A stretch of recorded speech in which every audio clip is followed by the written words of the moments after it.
a question, and let it be quiet enough to hear your own heart answer. When you say you are sending healing energy, who is doing the sending, God or you?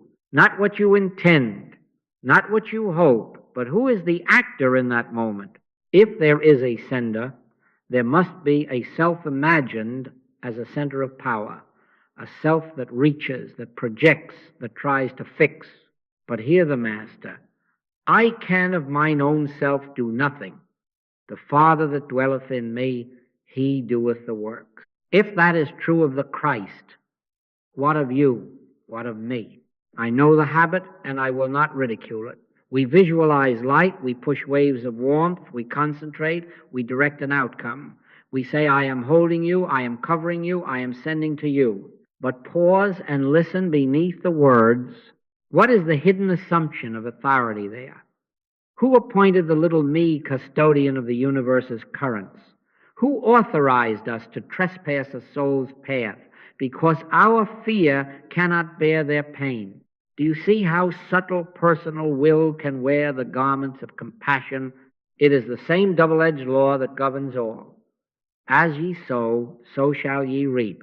When human will lays hands on a cosmic law, it cuts the user. Don't ever tamper with a cosmic law. It is not a toy, not a personal possession. Here is the gentle shock.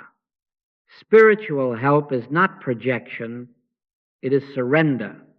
It is not the many thoughts I marshal, but the one presence I consent to. Be absent from will, present with God. Be still and know that I am God. Not force, not pressure, not possession, not control. When the mind pushes, it obscures. When the will reaches, it grasps a shadow. The Father within needs no assistance from our anxiety. The divine life is not improved by our mental hands. God is the actor and the doer and the beer. I am merely the instrument. Some of you fear that without sending you will be powerless. You will be passive while the world suffers. No, no. This is not passivity. This is purity of instrument. This is the refusal to interfere, the holy humility that will not trespass another's obedience to their own light. Thou shalt have no other gods before me, not methods, not energies, not our visualizations, only God. To love is not to manage. To bless is not to direct. To help is to stand aside inwardly until the one who knows the end from the beginning reveals himself as all sufficiency. My grace is sufficient for thee. Let that be our password. Thy grace is my sufficiency in all things. We shall speak later of what it means to be absent from the body and present with the Lord. For in truth, your spiritual you is not confined to the material body, and therefore there is no distance to bridge, nothing to send. But for this moment, receive only this foundation. My conscious oneness with God constitutes my oneness with all spiritual being and idea. If that is realized, there is no projection, only presence. There is no personal sender, only the shining of that which eternally is. So when the impulse rises, send them light, fix it, make it stop. Let us practice a different obedience. Close the lips of thought, soften the fist of intention, and turn within to the secret place. Father, glorify thyself. Father, reveal thyself. And wait and be still without a trace of managing. This is ethically safe because it relinquishes ownership. It is morally serious because it refuses to tamper with another's path. It is effective because it is God alone who acts. Thy grace is my sufficiency in all things. Thy grace is the sufficiency of my brother, my sister, my world. In that resting, the blessing takes no orders from us, and none are needed. Well, a question. When you say I, where are you? Point to it. Is it behind the eyes, in the chest, in the hand that reaches to help? Now where am I? Am I here or here? No, no. When I say I do not mean a location inside a skull or a rib cage. No surgeon has ever yet found any me inside of a body. I am not in the physical, absent from the body, present with the Lord. If that is so, then the one who thinks he can send, where is he standing to do the sending? On what platform of place does he set his machine of projection? Your spiritual you isn't confined to the material body. You can't leave it because you aren't in it and you never have been in it. The body is an instrument, a garment. It is not the self that says I. The sender, we imagine, is a mental photograph, an idol of personality with an arm stretching across space. But space pertains to objects, not to spirit. Distance belongs to geometry, not to God. The instant I believe I must reach across a gap, I have admitted the gap. The instant I declare there is someone I must influence, I have manufactured a separate me with personal power and a separate you, needing my current, two powers, two centers, two gods. Thou shalt have no other gods before me. Hear the Master again. I and my Father are one, not two and not near, one. Spiritual work does not begin with a beam sent outward. It begins with the surrender of the beam maker. It is not that I push, it is that I yield. Be still and know that I am God. The issue in all so-called distance is not miles, it is identity. Who am I that thinks to project a mind that schemes outcomes? Which of you, by taking thought, can add 1 cubit unto his stature? Thought cannot add, will cannot bless, imagination cannot heal. The Father within doeth the works, or the works are not done of God. Understand this, and you will see the end of psychic reach. There is no lawful hook by which a private self may fasten itself into another consciousness. God alone touches God in his own being. My conscious oneness with God constitutes my oneness with all spiritual being and idea. Do you catch the pivot? If I rest in that oneness, there is no over there. There is no person to manipulate, no canal through which to force a stream. There is presence revealed, and in presence the appearance called need dissolves as mist before the sun. Not because I sent a sunbeam, but because the sun rose where I am and where you are as the same light. At times people have said, you stood by my bed, or you spoke to me in the night. I did not send, and I hope you will never try to do it. I have studiously avoided mental and physical contacts. What happened, if anything, was not projection, it was recognition. When the little me is silenced, there is often a click, a quiet assurance that I am now consciously unioned with God, and in that union all that the Father hath is flowing. Not from here to there, but as the indivisible life that is, in that click there is no traveler and no distance, no sender and no sent. There is only I am. So mark this foundation with moral seriousness.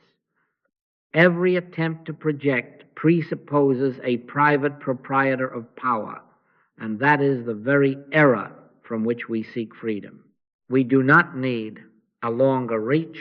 We need no reach at all. We need to be absent from will and present with God. Then presence is not a force, it is a fact. Then love is not a lever, it is law. In him we live and move and have our being. When identity is corrected, help is not an action we perform, it is a presence we witness. If the I is not a personal projector, then what is real help? Not a beam, not a thought arrow, not a managed effect. We must find the lawful way, the way of oneness, the way of non-interference, the way of the Father doing his own work within his own life. And to prepare for that way, we begin here quietly. Thy grace is my sufficiency in all things. Let that refrain dissolve the one who would send, until only I am remains, and in that I am, the blessing is already complete. Let us lay it down plainly, because it is not my opinion, it is law. There can be no selfish purpose in a cosmic law. Be not deceived. God is not mocked. For whatsoever a man soweth, that shall he also reap. As you sow, so shall you reap. A cosmic law is a double-edged sword. It is not a toy for kindly hands any more than for cruel ones. Use it to bend, and it will bend you. Use it to pressure, and pressure will answer at your very door. Don't ever tamper with a cosmic law for a personal end. You cannot put a private label on the infinite and expect the infinite to obey it. Consider how subtle this becomes under the name of help. The very thought that says, I will influence for good, is the twin of the thought that would influence for gain. The same current that tries to soothe by pushing silently upon another mind is the current that on another day would push for agreement, for a decision, for romance, for a sale. It is the same thing. It is interference. The penalty is built in, not as punishment from a deity with a ledger, but as rebound from the nature of law itself. With what measure ye mete, it shall be measured to you again. If I take up the sword of mental pressure, even with silk on the hilt, I take up a sword, and all they that take the sword shall perish with the sword. You know this already in the simple sciences of life. You cannot violate 2 times 2 is 4 and then rename it love. 2 times 2 is 4, and if you build your bridge on 5, the river will call your bluff without malice. You cannot call a red light green because you have a kindly errand. The traffic law answers impersonally, a bumper to a bumper, and the innocence of your intention does not change the geometry of an intersection. It is the same with spiritual law. Principle is impersonal. It responds to itself in itself. To try to use it is to step outside it, and the moment you step outside, you feel the edge. Not because God wounds, but because misuse carries its own rebound. What is interference? It is any attempt to change another's experience by mental force, even a quiet force, even a thoughtful force, even a force wrapped in Scripture. It is the secret push of my picture against your liberty. And here we strike the commandment at the heart. Thou shalt love thy neighbor as thyself. Love is not a harness. Love does not seize the reins. Where the Spirit of the Lord is, there is liberty. If I love, I will not bind. If I love, I will not press your atmosphere with my plan for your good. I will not try to possess your outcome with my imagined light. That is not light. That is shadow pretending to shine. The moral gravity of this is not to frighten you. It is to save you from a bondage you cannot see while you call it compassion. The bondage is not merely what you might do to another. It is the habit of control that dulls your own ear to God. The mind that presses cannot hear. The heart that pilots outcomes cannot rest. The very sending grows a root in you, and that root is fear, fear that God may not govern if you do not. As you plant that fear, so you will reap unrest in your own nights, strain in your own nerves, a dimming of the very click by which grace becomes audible. As you sow, so shall you reap. Therefore, we set an ethical boundary, and it is clean and safe. We do not treat persons, we do not treat conditions, we treat only our consciousness. We yield to God's government and let God bless without intrusion. I never give human advice, for what do I know of the path appointed to another soul? I will not reach into your mind with mine, for there is only one mind, and it requires no assistant. God is the actor and the doer and the beer. I am merely the instrument. My conscious oneness with God constitutes my oneness with all spiritual being and idea. In that oneness, I do not need to push. I need not aim. I need not direct. How then do I help? I cease from my own works. I enter silence and consent. Father, glorify thyself. Father, reveal thy government here. And I wait desireless, imageless, until the hush is present, until the deep assurance rises like a tide, or the click comes. Then, without my hand upon any rein, the law fulfills itself as blessing, not because I used it, but because I stood under it. That is safe, that is lawful, that is love. Let this be our password. When impulse would meddle even sweetly, thy grace is my sufficiency in all things. Thy grace is the sufficiency of my neighbor. Thy grace governs, corrects, comforts, completes. And because grace is law and law is grace, I will not seize the helm. I will be absent from will, present with God. And in that presence, the blessing carries its own edge, cutting the cords of fear without ever cutting a soul. Here, then, is the great correction. And let it settle in one line so clean that it cuts away years of habit. I am merely the instrument. God is the actor. If you can bear that, you will feel something ease in you, as when a hand releases a rope it has been pulling against. The strain leaves, the quiet comes. You need not do the work that only the Father can do. I can of mine own self do nothing. The Father that dwelleth in me, he doeth the works. This is not poetry, it is law. It is the difference between the little loving will that says, let me fix you, and the surrendered heart that breathes, Father, reveal thyself here. Consider those two interiors. Let me fix you. It has plans, images. It selects outcomes. It quietly drafts the script and hands it to God to sign. It is tender, perhaps, but it is still a manager. It measures success by whether its picture comes true. And when the picture delays, it grows restless, and then it pushes, and pushing is interference. But listen to the other posture. Father, reveal thyself here. No picture, no plan, no schedule, no reach into another's holy place, only consent. Be still and know. Not by might nor by power, but by my Spirit, saith the Lord. In that reverent restraint there is no coldness. Do not mistake restraint for indifference. Non-interference is not neglect. It is holy obedience to the first commandment. Thou shalt have no other gods before me. It refuses to enthrone our imagined good as a god to be achieved by pressure. It is love guarding liberty. For where the Spirit of the Lord is, there is liberty. How then does help happen? Not as my power reaching you, not as a current hurled across a gap. Real help is God's presence revealed as my surrendered consciousness. My conscious oneness with God constitutes my oneness with all spiritual being and idea. That is the operative principle. If I am in union, there is no other circumference to reach. In him we live and move and have our being. If I am in that I am, you are there also. Not as a person to be manipulated, but as the life that is one life.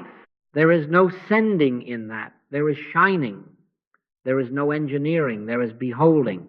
I and my Father are one. And in that oneness, the Son is revealed in every son. The life in every life, without my hand upon a single lever. Do not fear that such surrender will leave you barren of compassion. It deepens compassion. It removes the impatience that is not love at all, but fear wearing a soft face. Non-interference is reverent restraint. It bows at the threshold of your soul and will not cross with muddy boots of intention.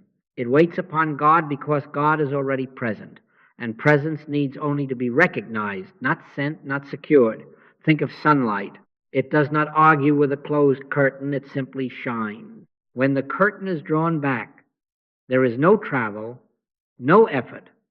There is only the fact appearing where it always was. So it is with grace.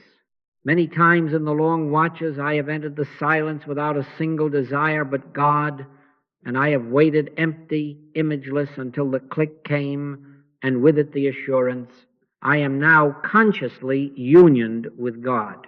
Not that I have become powerful, but that all that the Father hath is flowing as presence, as peace, as law. Then I can be still. Then I can keep hands off. Then I can love without managing where. If a letter arrives saying, in that hour something lifted, I do not claim it. The Father within did the works. And if no letter comes, still the obedience stands. My task is not outcomes. My task is fidelity to oneness.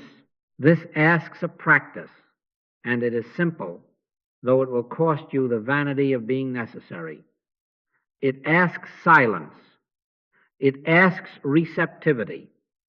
It asks the willingness to be nothing in order that God may be all. When the impulse to fix arises, exchange it for the prayer of consent.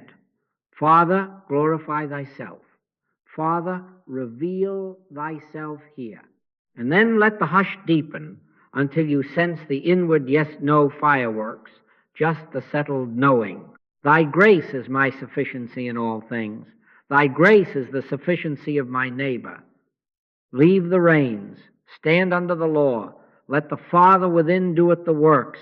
Now the way, simple and exact, not because there is magic in steps, but because we must remove every little stone that makes the body obtrusive while we wait upon God. Choose a seat that allows you to be upright without effort, a chair low enough that your feet rest fully upon the floor. Let the spine be easy, not stiff. Let the shoulders fall by their own weight. Place the hands lightly upon the thighs or in the lap, not gripping, not folded as if to hold on. Release the jaw. Let the breath do as it pleases. You are not the keeper of lungs. Close the eyes, not to shut out a world God made, but to spare the nerves a parade of images. There is no occult reason for any of this, only comfort, only removing intrusion so that in a few moments you are almost unaware of having a body at all. Now, the inner rule: no directing, no outlining, no visualizing outcomes. Be still and know that I am God. If a name rises, a friend, a concern, do not take hold of it. Do not aim. Let it rest as a leaf rests upon a river. The river is God. Say within, softly, like a password you do not force, thy grace is my sufficiency in all things. Again, without strain, thy grace is my sufficiency in all things. Not mine and yours, thy grace. If the mind wants to fix, to picture, to send, answer it with gentle negation, no, no, not by might nor by power, but by thy Spirit. Then be quiet. Wait. This is the heart. Wait without wanting. Desire nothing but God. Want no proof, no letter, no report. Want only God. Be absent from will, present with God. If thought taps your shoulder, let it pass along. If emotion rises, do not manage it. Let it be mist dissolving in morning light. Keep the posture of consent. Father, glorify thyself. Father, reveal thyself here. Not here in a person, not here in a condition, here in consciousness, which is God's. You will notice, often without drama, a small settling, a click, not fireworks, a door latch easing into place. The strain leaves. The effort stops. In that instant, the inner report is quiet and complete. I am now consciously unioned with God. And at once the argument to do something falls away. The need to send evaporates because there is no distance to cross in I am. My conscious oneness with God constitutes my oneness with all spiritual being and idea. Rest there. Do not reach. Do not think, now let this go to so-and-so. No. Remain as beholder. In him we live and move and have our being. The beholding is the blessing, because the Father within doeth the works. If the mind starts again, grasping reins you have already laid down, Return to the simple refrain until the hush resumes. Thy grace is my sufficiency in all things. Let the silence lengthen by its own law. You cannot add a cubit by taking thought. You cannot add safety by sending energy. Presence is law. Presence is action. Presence is sufficiency. How long? Long enough to be sure you are not doing. 30 seconds may suffice on one day, 5 minutes on another. Do not time God. When the click has come and the hush is sure, you may open the eyes gently. Do not pick up the work as if it were a bundle you left on the floor. Leave it where it belongs in God. Offer no mental aftercare, no private push. Give thanks without words. Walk out of the chair as one who carries no rope and pulls on nothing. This is non-interference in practice, not a technique to use, but a place to stand. Be still, be quiet, be absent from will, present with God. And when the click comes, remember, we do not send, we witness. Then blessing, which is law, which is grace, proceeds of itself, pure, safe, without your hand upon a single lever. Now, let us speak of blessing, not as a gesture toward a person, but as the recognition of God's allness, where appearances make a case for something else.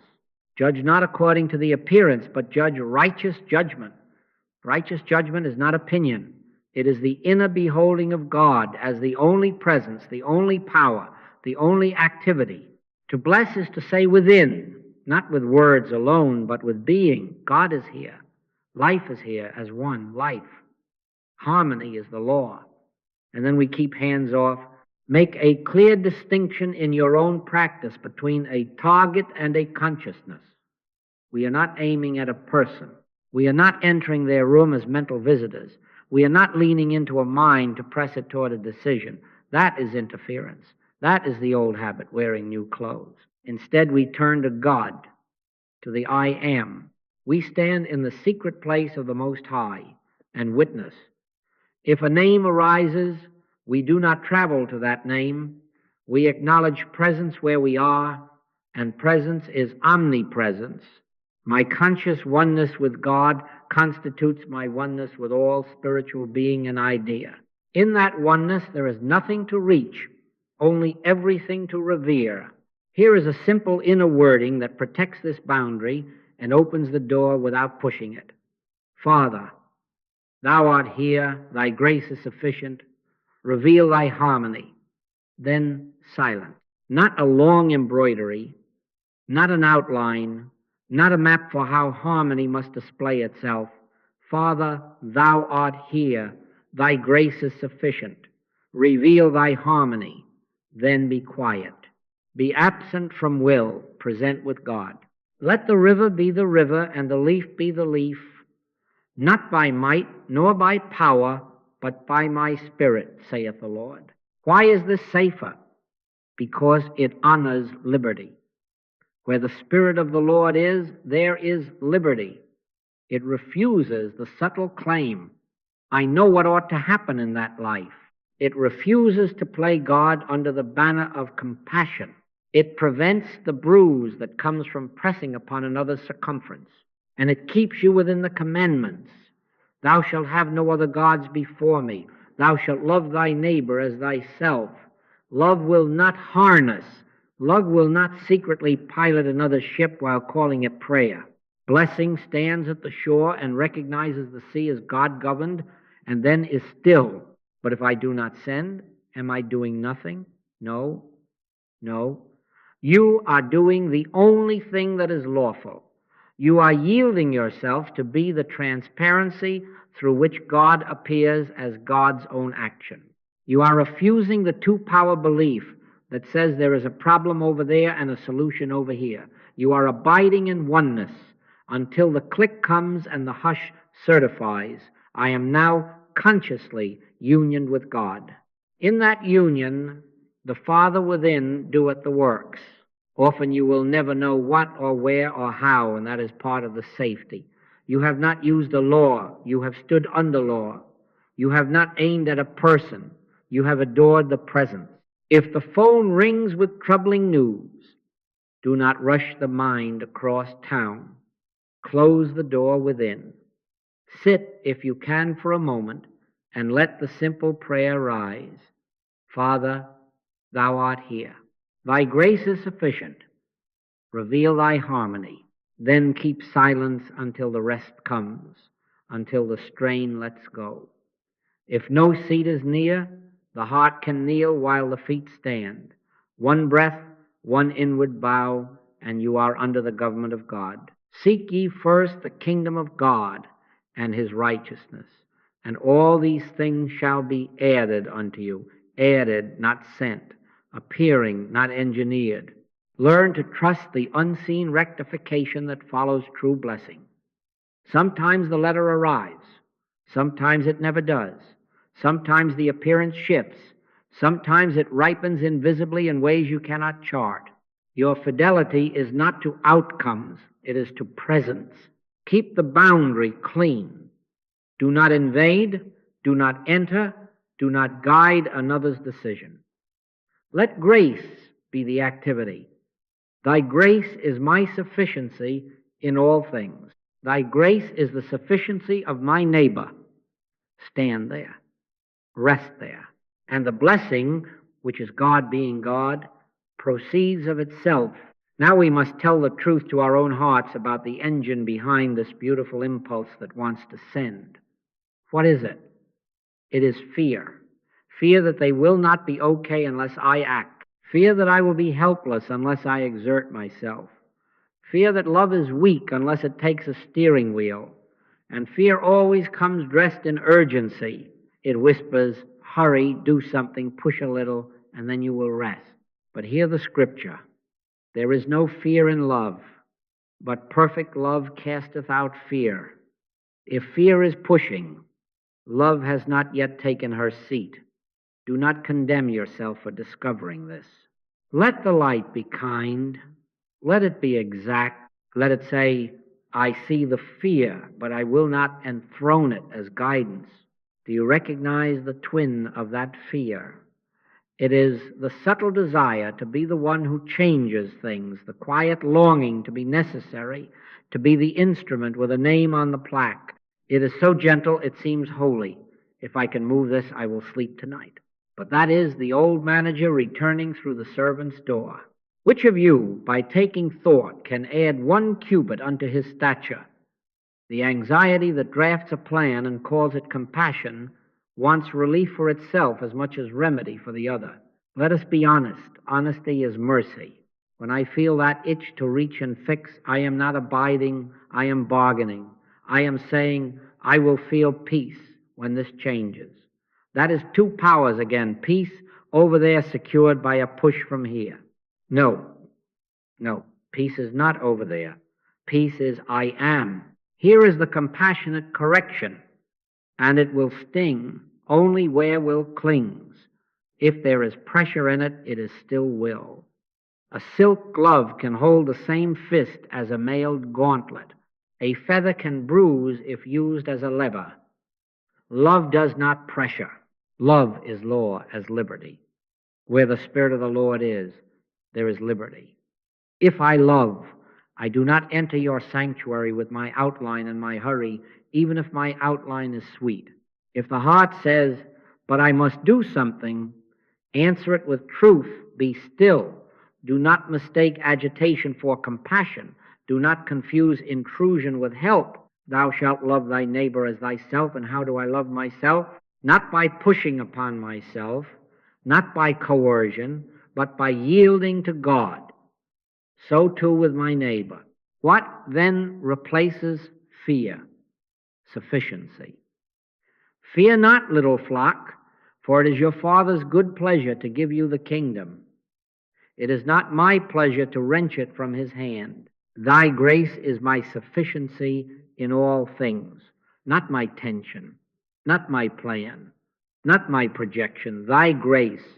Say it softly until the tremor loosens its grip. Thy grace is my sufficiency in all things. Thy grace is the sufficiency of my neighbor. I cast this burden upon the Lord. Cast thy burden upon the Lord, and he shall sustain thee, not into a future, but into the I am that is present where I am and where you are. Then wait. Do you feel the rope slacken in your hands? Do you sense the click, the little settling by which the will abdicates and presence stands acknowledged? In that moment, the fear that said I must send is answered by the presence that says I already am. My conscious oneness with God constitutes my oneness with all spiritual being and idea. There is nothing to reach. There is only all to recognize. Take it into practice at the very hour when the urge to control rises. Stop for one breath. Unclench the hands if they have found a rope. Close the inner door. Whisper, Father, thou art here. Thy grace is sufficient. Reveal thy harmony. Then refuse the next step that is a push. Refuse the picture that is a plan. Be absent from will, present with God. If the cry returns, but what if nothing happens? Answer it with Scripture, not argument. Take no thought for your life. And again, be still and know that I am God. Wait for the hush or the simple assurance. When it comes, do not mount a rescue with your mind. Remain a transparency. A reed that stops pushing becomes a flute. The wind can sing through it. So let us lay down the fear that wears love's color and take up sufficiency as our only robe. We will carry this into the scenes that tug hardest: illness, conflict, addiction, crisis, not with human advice, not with a plan, but with obedience to law. We will not seize the helm of another ship. We will stand on the shore of I am and let the sea be governed by God. The urge to send will try to rise again. It will wear your friend's face. It will ring your phone. When it does, you have a new reflex. Thy grace is my sufficiency in all things. Thy grace is the sufficiency of my neighbor. Rest there. Stay there. And fear, having no project to animate, will fade. Love, having no rope to pull, will shine. In illness, begin at the only place where safety lives, not with a picture of disease, not with a picture of health, but with God. Judge not according to the appearance, but judge righteous judgment. Righteous judgment refuses both negatives and positives as pictures. It beholds presence.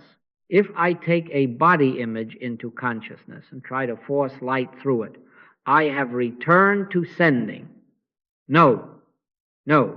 Be still and know that I am God.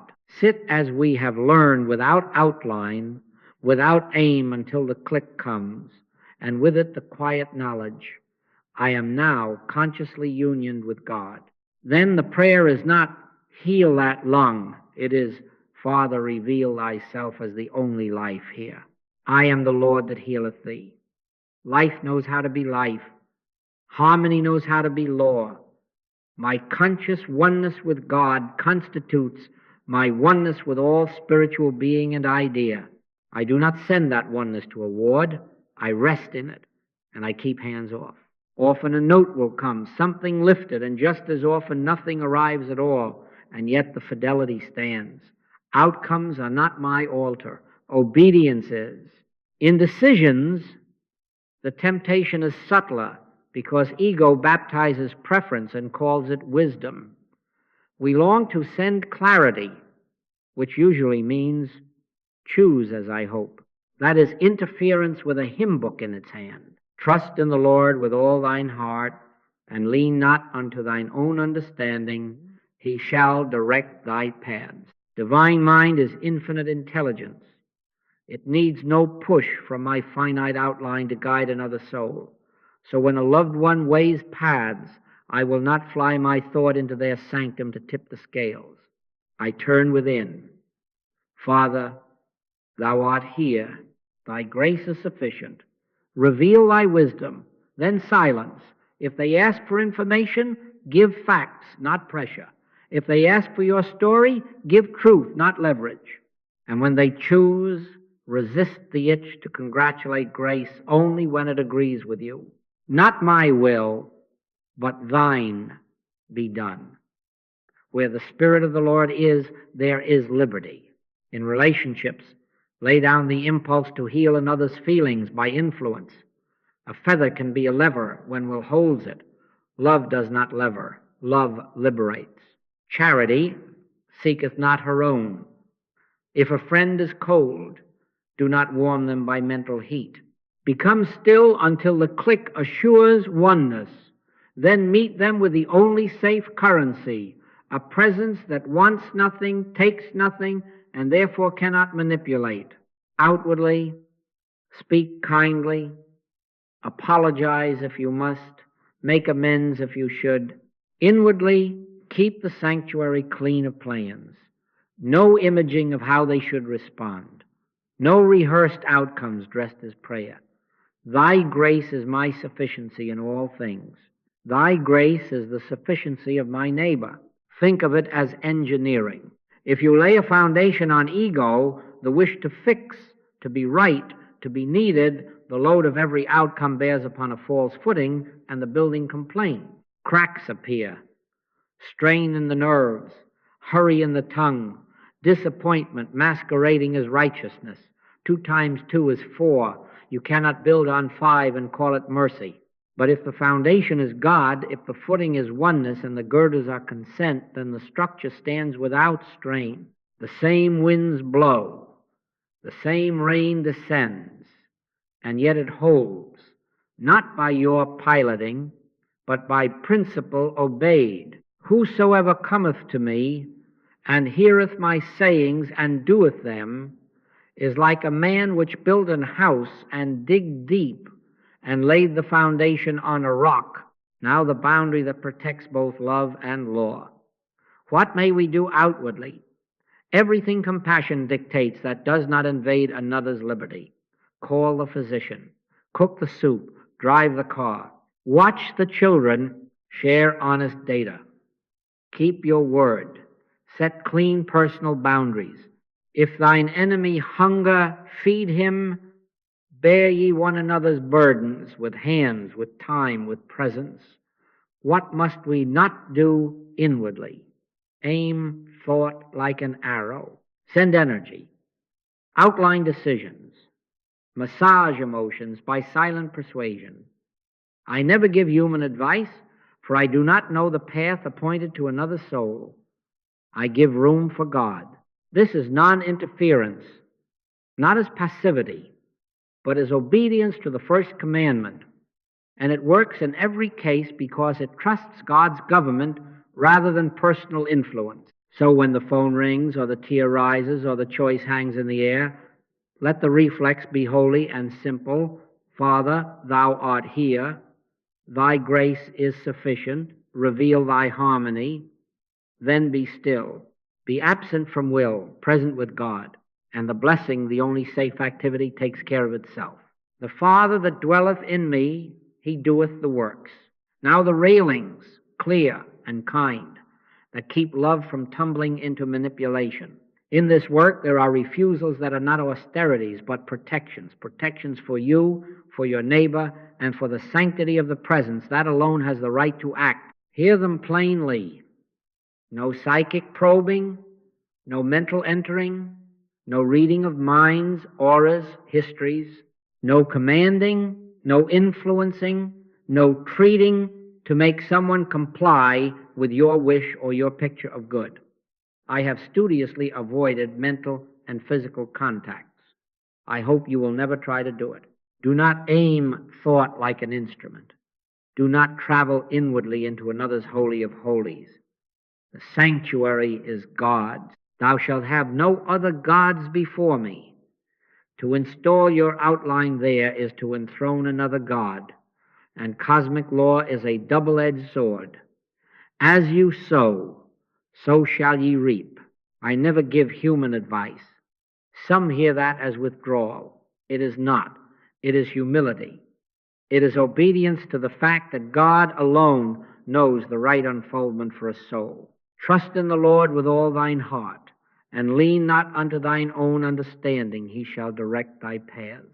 If I say, do this, turn here, marry there, invest thus, I have presumed upon a wisdom that is not mine, and taken on a karma I cannot carry. 2 times 2 is 4. You violate that, and you do not injure mathematics, you injure yourself on the law you ignored. It is the same with spiritual law. Do not tamper. Do not use it. Stand under it. God is the actor and the doer and the beer. I am merely the instrument. Now distinguish with care support from control. Support is lawful. Control is interference. Support listens, serves, speaks truth without leverage. Support answers questions with facts, not with pressure. Support cooks the soup, drives the car, sits through the night, pays the bill if conscience directs. Support says, if thine enemy hunger, feed him, and it feeds him. But inwardly it remains silent, unaimed, desireless, no imaging of outcomes, no mental hand on another's wheel. Control does these same outward acts while covertly leaning with thought, nudging, persuading, pressing for a specific result. A feather can be a lever when will holds it. Love will not lever. Where the Spirit of the Lord is, there is liberty.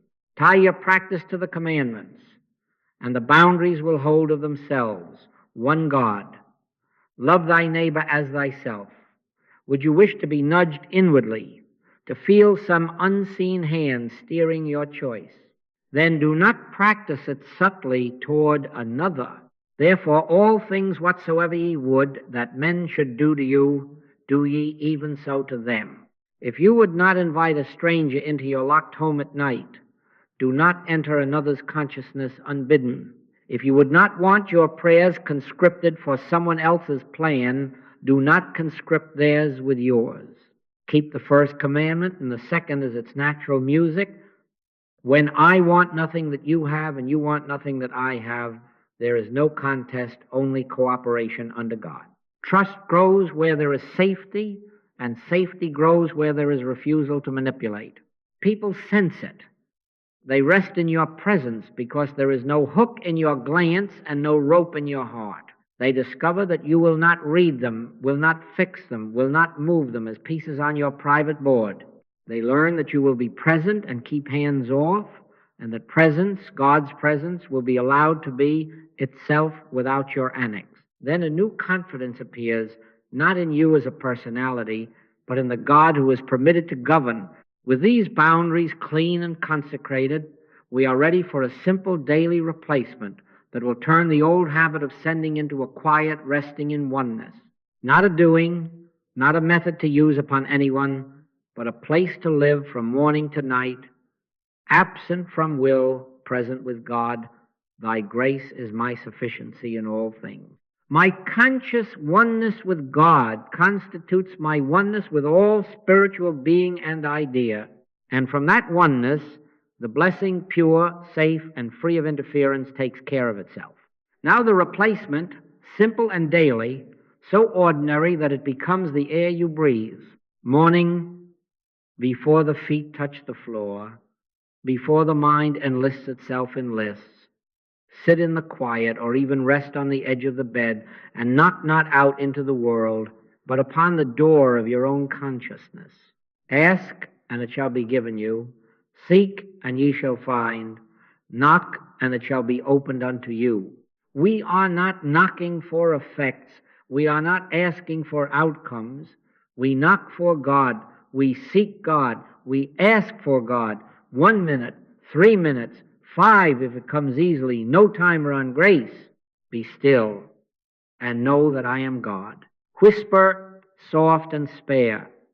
Thy grace is my sufficiency in all things.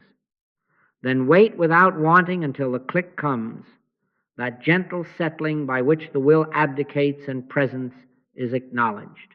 In that hush, declare not to convince God, but to recognize truth already true. In my oneness with God, I find completeness. In my oneness with God, I find security. In my oneness with God, I find peace. In my oneness with God, I find guidance. Then be silent again. Let the declaration dissolve into the wordless. At midday, when the day has gathered its tug and the old habit would scan for problems to fix, pause. Do not send. Do not outline. 1 minute in a doorway, at a desk under a tree, or standing at a sink, close the inner door. Father, thou art here. Thy grace is sufficient. Reveal thy harmony. Again, the inner knocking, not outward, not toward a person, but in the sanctuary where I am, is the only occupant. Wait for even a light touch of peace, a half click, a sense that the rope in your hands has loosened. In that moment, repeat the oneness formula, not to engineer safety, but to remember sufficiency. In my oneness with God, I find completeness. In my oneness with God, I find security. In my oneness with God, I find peace. In my oneness with God, I find guidance. Then stop. No embroidery, no afterthought, not by might nor by power, but by my spirit, saith the Lord. In the evening, release. Release the day, its shine and its shadow, its successes and its stumbles. You are not the keeper of outcomes. You are the keeper of consent. Sit briefly and lay the mind down as you would lay tools upon a bench, with respect without clinging. If names arise, do not take hold. No, no, not a hand upon a lever now. Father, glorify thyself. Be still and know that I am God. Then again the refrain that replaces all projection. Thy grace is my sufficiency in all things. Say it twice, say it thrice, until the inner atmosphere clears, and then let the words go. Sleep under government, not under effort.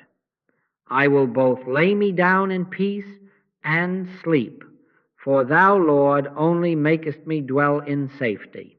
What alters when this rhythm becomes your native breath? You stop scanning faces for material to fix. You stop entering rooms as a silent mechanic. The eyes soften because there is no hook behind them. The heart carries a weather quiet, clean, unintruding, and people rest in that climate. You will find that conversations grow truthful without pressure, that answers appear without your pushing, that the very space around you feels unarmed.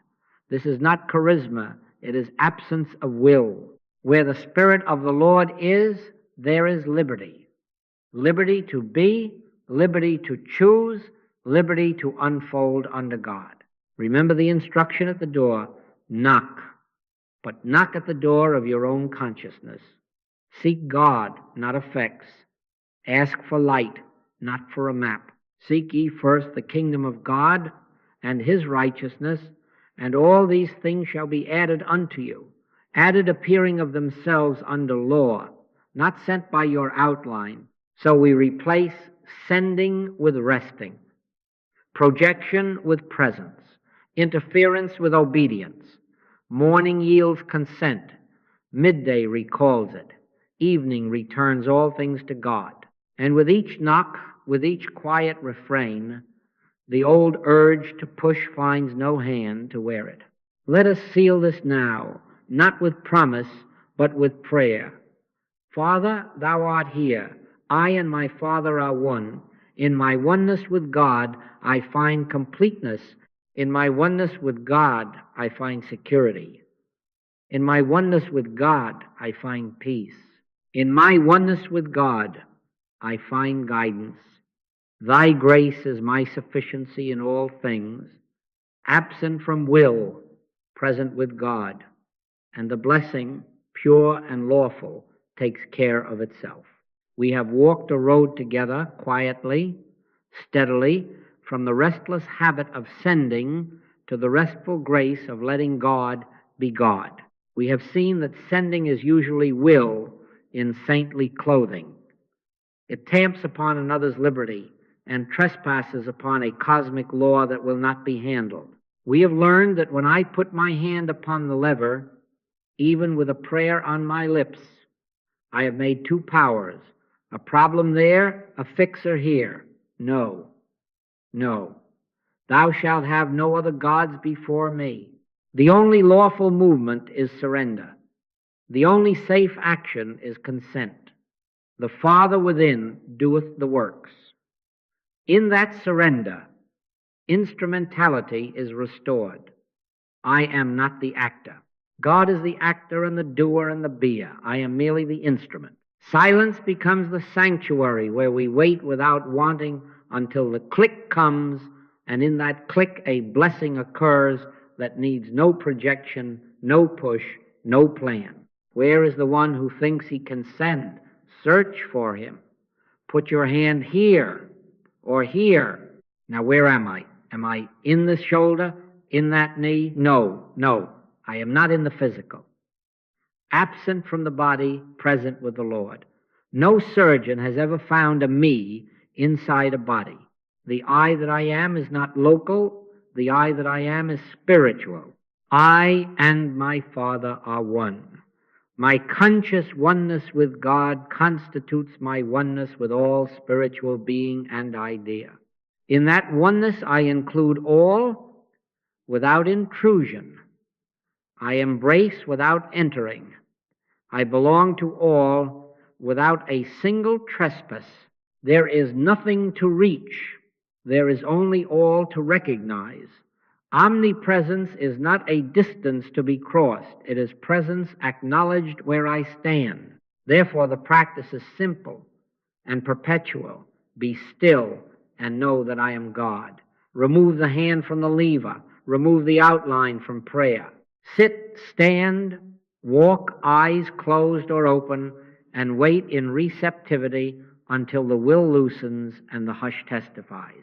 The click may be a breath, a soft yielding, a settling like a stone finding its bed in the river. Then we know, not with words, but with being, that it is God which worketh in you both to will and to do of his good pleasure, not by might nor by power, but by my Spirit, saith the Lord. From that hush, grace acts as itself, purely, safely, lawfully, leaving no bruise, needing no boast.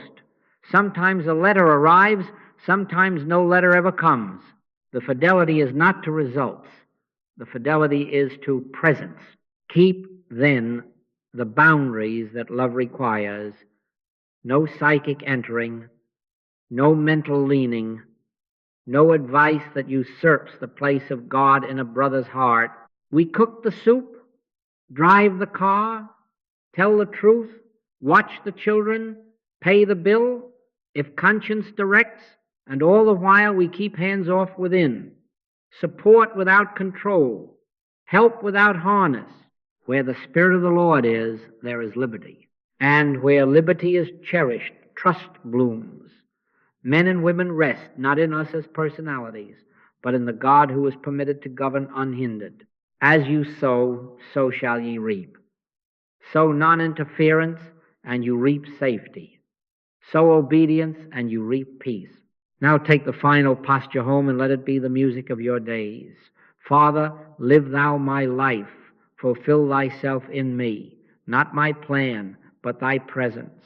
Not my pressure, but thy peace. Not my sending, but thy sufficiency. Let it sound within like a soft bell through every circumstance. Thy grace is my sufficiency in all things. Thy grace is my sufficiency in all things. Thy grace is my sufficiency in all things.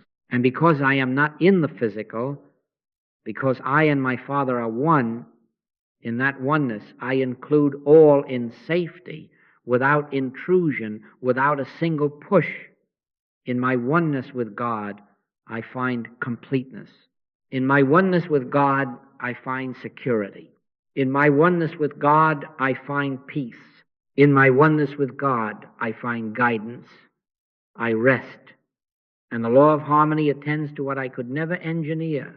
Let us be still a moment and let the words drain away until only presence remains. Father, thou art here. The Father within doeth the works. I yield. I consent. I am available. Absent from will, Present with God, and the blessing takes care of itself. Surely goodness and mercy shall follow me all the days of my life, not because I send them, but because thou art my dwelling. And so it is. And I thank you.